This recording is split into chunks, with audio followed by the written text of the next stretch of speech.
In this video, we are going to look at levels. So before we start, I'm going to open some pictures. I'm going to my second screen. I'm dragging in the first one. So I bring in the image and let go. Go back to my second screen. Take the next image, let go.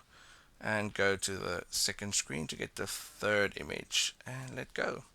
So you've got three images to work with. Now, before I show you how the levels tool works, I'm going to show you where it can be found.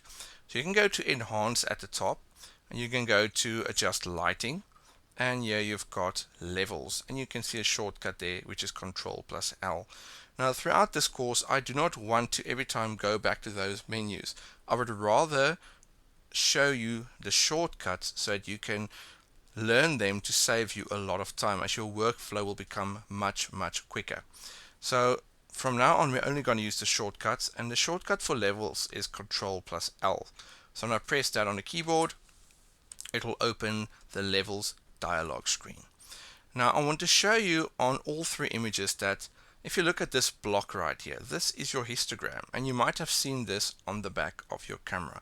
And this is where we are going to work to adjust how we want this image to look. Now look at this histogram, and I'm going to say cancel. I'm going to go to the other image. I'm going to go Control L, and you'll notice we've got a different histogram.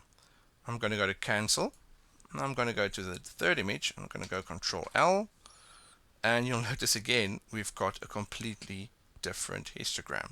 So that tells you that there is no magic recipe for this, that you can just input numbers in there and every time every image is just going to look awesome. This is where you need to fine-tune your image. Now levels for me is very important. I use this on almost every image that I open up, and a lot of the times it's the only tool that I use. So I'm going to open it up, Control L, and there I've got my screen. Now for the beginners course, I do not want you to go into this channel RGB, and don't change anything on the output levels or anything here. Just use this block for now. Just learn to use this block. In the advanced course, we will learn to use your channels and basically add colors in there like you can't believe. But for now, just focus on learning this. Now you'll see it, we've got three blocks or three little pointers here. You've got a black point, a white point, and a gray point. Now your black point controls your shadow areas in your image, and your white point controls your highlights, and your middle point is your tonality. So with this image, if I look at this histogram, I can see that this section right here is completely empty and there's no information right here. So that's what's making this image look so flat. So if I take this black point and I bring it closer to this point right here, look what happens. As I drag it closer, you'll see the image drastically improving. Now I can take it in as far as I want to make this image as saturated and as contrasty as I want to.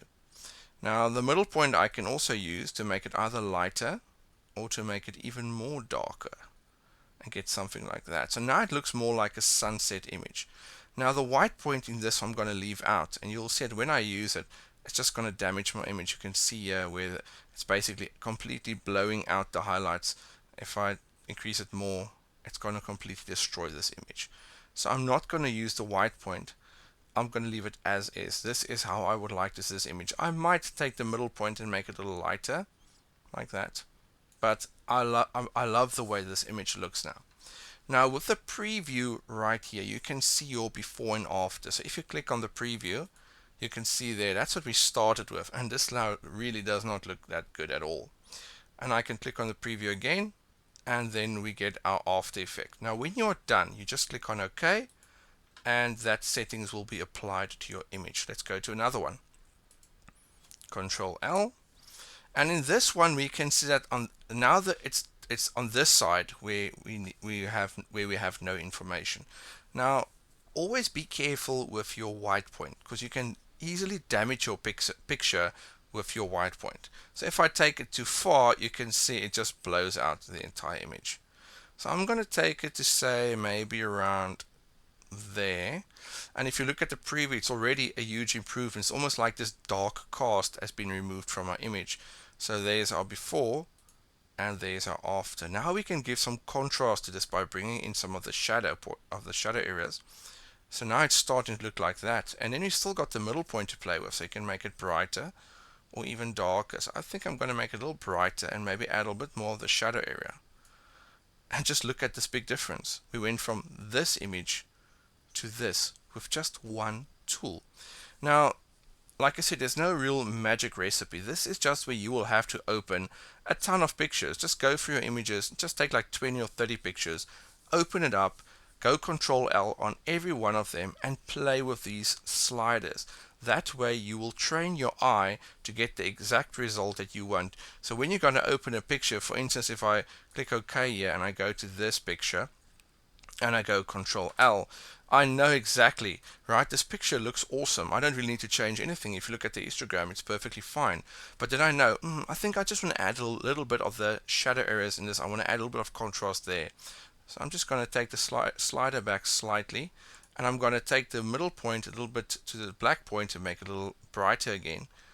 And then I'm going to keep it like that. Now I like the image. So I'm going to go preview, and I go from that to that. Now it's not a huge improvement or a huge adjustment, but it's a huge improvement in the end. If you look at the before and you look at the after, you can just see this nice color coming into the image. And we didn't do that much to it. We just adjusted the black point and the middle point a little, and we got a huge result after that. So for this, you just need to open a bunch of pictures and just start to play with it. And then you will learn exactly how you need to adjust an image. Because when you open the image, you're going to know exactly, this is what I need to do to it. And always be careful of your whites. If I open Control L again for levels, you'll see that my levels is now completely changed. It doesn't look the same anymore. And the reason is that we've already applied information to the image. And when you open it again, we've basically got a new histogram to work with.